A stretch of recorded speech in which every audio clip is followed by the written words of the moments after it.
کہ در حقیقت جب اطاعت انسان پوری کرے گا تو ایمان بھی رفتہ رفتہ دل میں پیدا ہو جائے گا.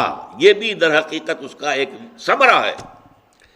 اطاعت کرتے رہو گے، نماز پڑھتے رہو گے تو یقیناً اس کا جو ہے اثر پڑے گا تمہارے باطن کے اوپر.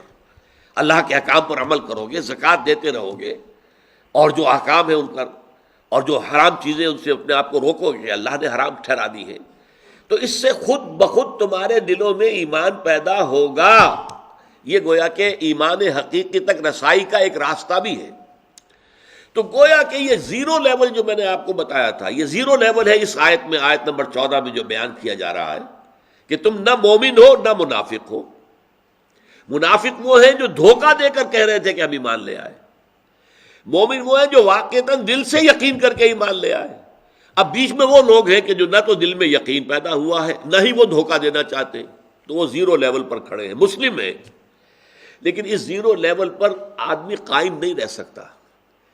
اگر اس کے اندر فرض کیجئے کہ اب جب اس کا حکم دیا گیا زکوٰۃ ادا کرو، اب دل میں جو ہے وہ تلبلاہٹ پیدا ہوئی، یہ کیا ہے؟ قرآن مجید میں سورہ توبہ میں ہے، اعراب میں سے ایسے لوگ بھی ہیں جو زکوٰۃ کو سمجھتے ہیں کہ خواہ کا تاوان ہمارے اوپر لگا دیا گیا. اب وہ دل جو ہے وہ اطاعت سے متنفر ہو رہا ہے. تو گویا کہ اب منافقت کی طرف پیش قدمی شروع ہو گئی ہے. یا یہ ہے کہ اللہ تعالیٰ اس آدمی نے جو خلوص دل کے ساتھ جو ہے کلمہ پڑھا تھا، تو ابھی ایمان تو اس کے دل میں داخل نہیں ہوا تھا، لیکن اب نماز پڑھ رہا ہے، روزہ رکھ رہا ہے، خوش دلی کے ساتھ زکوٰۃ دے رہا ہے، تو اس سے اس کے اندر ایمان پیدا ہو جائے گا. تو یہ زیرو لیول جو ہے یہ پرماننٹ نہیں ہوتا، بلکہ یا ادھر یا ادھر انسان کی جو ہے کوئی نہ کوئی آگے پیش رفت ہونی شروع ہو جائے گی.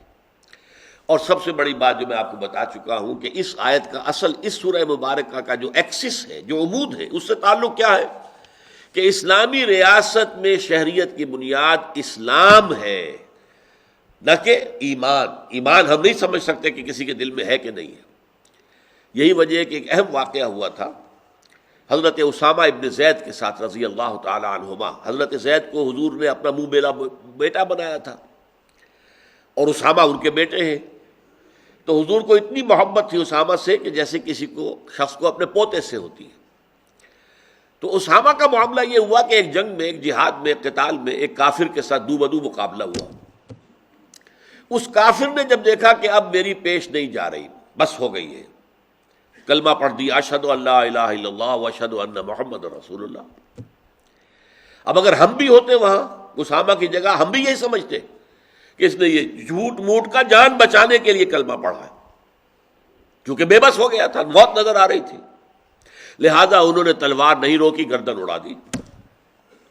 لیکن دل میں دغدغہ سا رہا کہ پتہ نہیں یہ میں نے ٹھیک کیا یا غلط کیا. بعض روایات میں آتا ہے کہ حضرت اسامہ نے خود جا کر حضور سے یہ واقعہ بیان کیا، بعض میں آتا کسی اور ذریعے سے حضور کو اطلاع پہنچی اور آپ نے باقاعدہ جواب طلبی کی، اسامہ یہ ہوا ہے تمہارے ساتھ؟ جی حضور ہوا تو ہے. اس نے کلمہ پڑھا، تم نے کلمہ پڑھ کے باوجود اس کی گردن اڑا دی.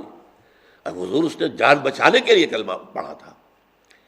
حضور نے فرمایا اللہ شققت قلبہ، کیا کیوں نہ تم نے اس کے دل کو چیر کر دیکھ لیا کہ اس میں ایمان ہے یا نہیں ہے. یہ بڑے غضب کی کیفیت ہے حضور کی، غصے کی، کہ کیسے تمہیں معلوم ہو گیا کہ اس نے صرف جان بچانے کے لیے کلمہ پڑھا ہے؟ یہ تو تمہارے قرینہ ہے، تمہارا گمان ہے، قیاس ہے، یقین تو نہیں ہے.